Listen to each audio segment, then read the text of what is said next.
Today's video is going to be about...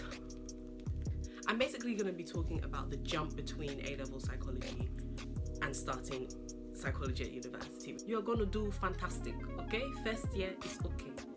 Now, at the University of Nottingham, I'm not sure about other universities, when you go on the psychology course or the psychology and cognitive neuroscience course, first year exams are all MCQs. And I know there are other first year exams for other degrees and other courses where that is not the case.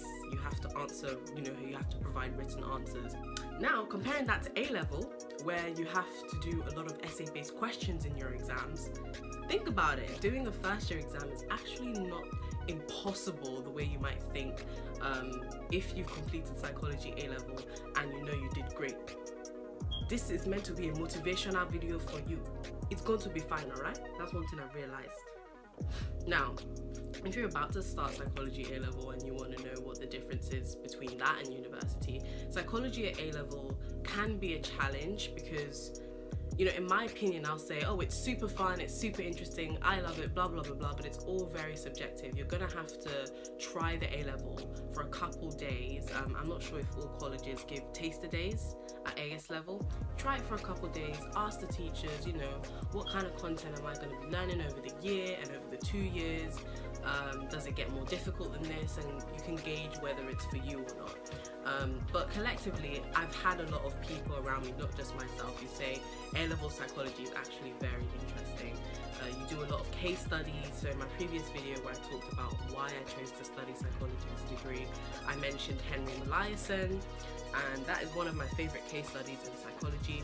There's also the Milgram experiment. So it was, in social psychology, a guy called Milgram, he devised an experiment to measure how obedient or disobedient people would be under a situation where what they were doing had massive consequences. Yada hada blada, right? There's lots of different experiments like that. What I will say is, just like the psychology degree, psychology A-level is going to take the interest of somebody who is interested in analysing a person as an individual.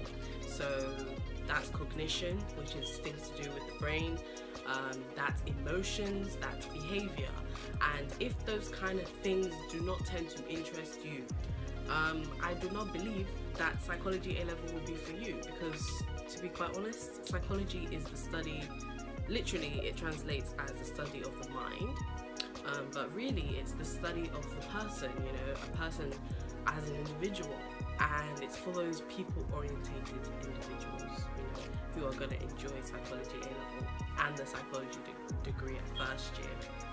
Now, psychology A-level also involves a lot of statistics in terms of research methods. So you have different types of experiments that psychologists will use to analyze data from people. So maybe you mentioned people's memory performance on a certain task. That's cognitive psychology. And now you want to calculate whether you should be using Wilcox-Sign ranked, chi-squared, Mann-Whitney U. You cover all that stuff. At A-levels, you get introduced to it at A-level psychology. When you go into university in your first year, they're not making you do that much more in comparison. That's the good news. However, now you have to start using different softwares to analyze the data as well. It's not enough just doing everything on paper. So now that we started first year, we have a statistics book that covers, how to analyze statistical data using a software called SPSS. And can I remember what it stands for? Statistics Package for Social Sciences or something like that. It's not just psychology students that use that book, but also math students, of course, that I know of, and maybe some other courses as well that I don't know of, but it's not specific just to psychology students. However, it is a major book. A lot of universities use that book by Andy Fields, and it's very thorough, and for that reason it's very lengthy to read, but it helps you get through first year, especially in statistics. I made a video about how much I dislike statistics, and even through disliking it, first year was not that difficult on me. I didn't fail my statistics exam. I still did well. I think I got like 75% or something in my exam. which was also still an MCQ, a multiple choice question exam. So yeah, those are the major differences and similarities between A-level and degree of psychology. A lot of things are very subjective, I will say.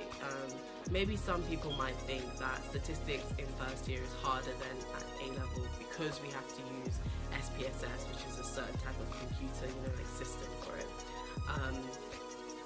I think yes, it was in a sense, because it's just more of it, it's more fiddly, you're working with data on a computer. It's very different to A-level style where everything's just written, you write down an essay question, an essay answer, and call it a day, those kind of things. Now over the coming years, obviously the A-level exams for psychology is going to change a lot. It already did back in 2015 when I took it. It was a new specification, and I know that they update it every couple of years. So this video is probably going to be out of date in a couple of years. I'd say give it 5 years, this video will be a bit too out of date. But for now, the gist is that the jump between A-level psychology and the first year of a psychology degree is not unbearable. It's doable. Lots of people do well. And you shouldn't be afraid if you're about to begin, or if that's kind of deterring you from studying it.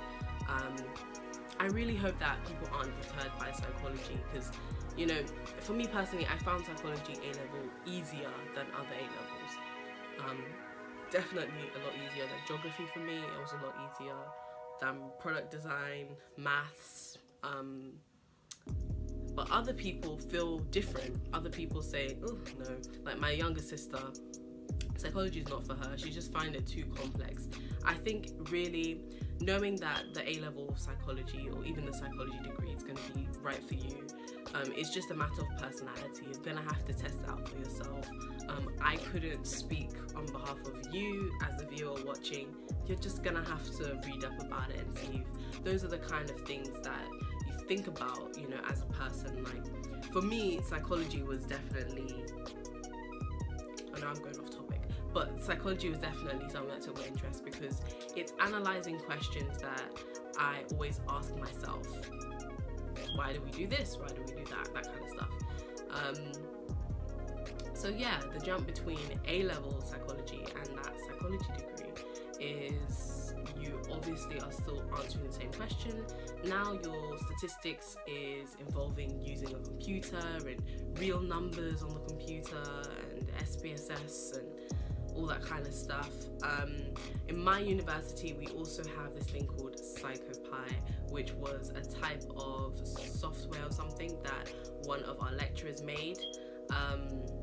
And PsychoPie is what you use to create experiments in psychology.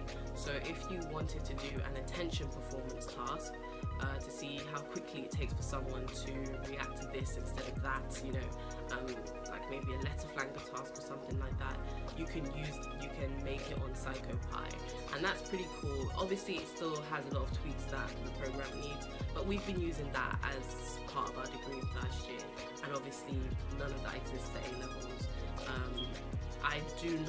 I am not aware that any A-level psychology courses involve the use of computers actually. Nope, none.